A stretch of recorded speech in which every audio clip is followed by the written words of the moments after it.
La pregunta que hoy vamos a contestar y sobre la que vamos a debatir es si es válido que en aras del servicio público se ignoren normas. Juan Carlos Baker de Ashley Consultores. Como cuando éramos niños y veíamos Chabelo. ¿Estás seguro que quieres contestar? ¿Es válido que en aras del servicio público se ignoren normas? No, no es válido. Y voy a repetir muchas gracias a ustedes por estar aquí, a Ethos por organizar este tema que sin duda es muy relevante y continuará siendo relevante, y a todos los que estuvieron involucrados en su organización. La respuesta es no, aunque yo voy a ofrecer tal vez unas ideas complementarias o alternativas de por qué creo que esto no es algo adecuado. Primero, todo eso que se habla o esas normas que se pregunta hipotéticamente si se vale ignorar o no, están ahí por una razón. Y esa razón es de que se garantice que el dinero de los contribuyentes mexicanos, que al final de cuentas es lo que financia todas esas compras, se utilice de la mejor manera, de una manera transparente y que respete los compromisos que además México tiene reflejados en acuerdos internacionales. Esto no es nada más si una dependencia en alguna ciudad del país ejerce un presupuesto o no. Esto tiene implicaciones internacionales. Entonces, la razón por la cual todo ese aparato, ese tramado jurídico existe, es para garantizar un objetivo y no es para estorbar de alguna manera la operación de cualquier entidad pública.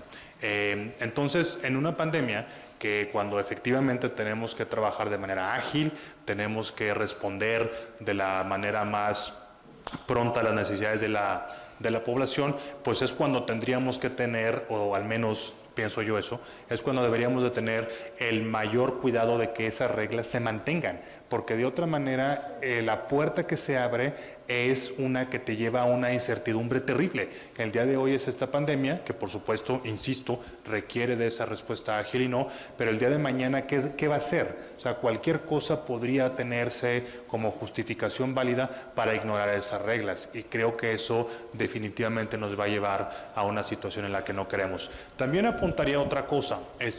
Aquí sin duda estamos discutiendo el caso de México porque aquí es donde vivimos, son los problemas que tenemos que resolver y en donde espero que todos nos involucremos, pero hay experiencias internacionales muy claras que van en un sentido completamente diferente. Entonces, si México, como ya mencionaba también ahorita Álvaro, a través de la vinculación que tenemos con el mundo, a través de los tratados de libre comercio que tenemos, a través de las organizaciones internacionales de las que México es parte, si México tiene acceso a todas esas experiencias, a todas esas buenas prácticas, al apoyo de muchas personas en el mundo que seguramente estarían interesados en contribuir, pues francamente me parece difícil de reconciliar esa disponibilidad tan grande de recursos que existen, de conocimiento y de experiencias ya adquiridas, pues me parece muy difícil que estando ahí no se haya considerado, y más bien la pregunta sea ¿hasta cuánto tiempo yo voy a poder ignorar mis obligaciones jurídicas? Eso me parece que es muy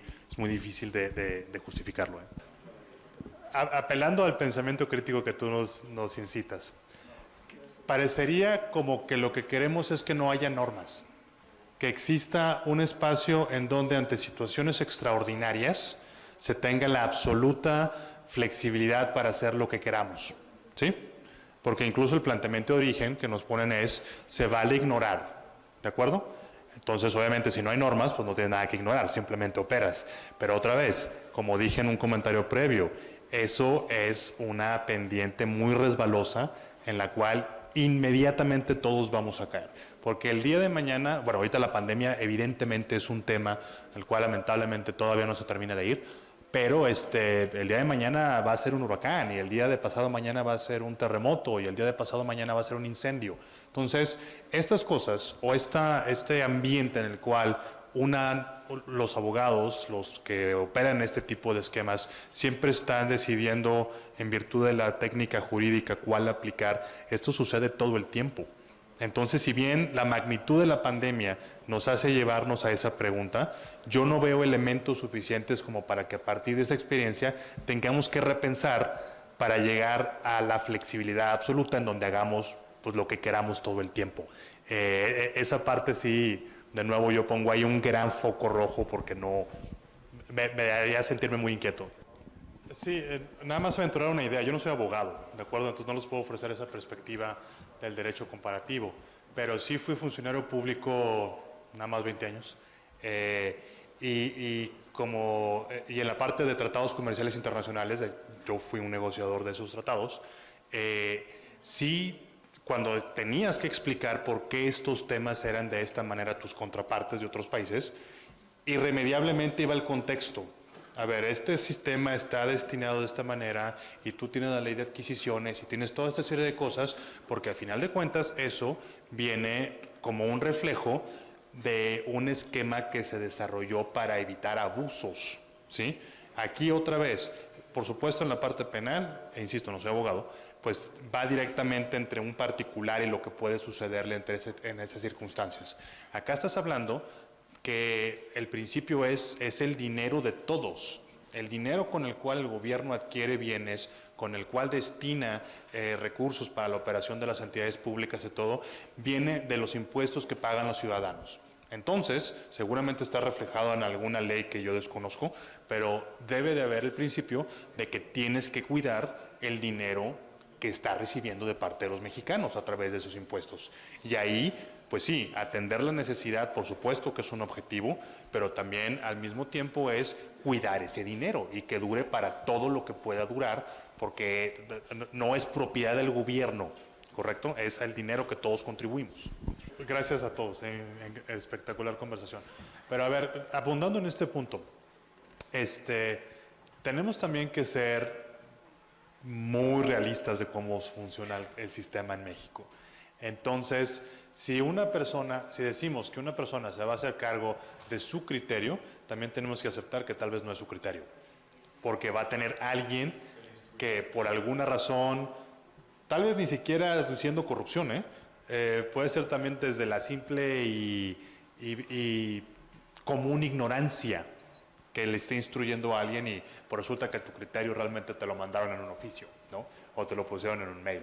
Entonces eso creo que también se prestaría a muchísimas injusticias.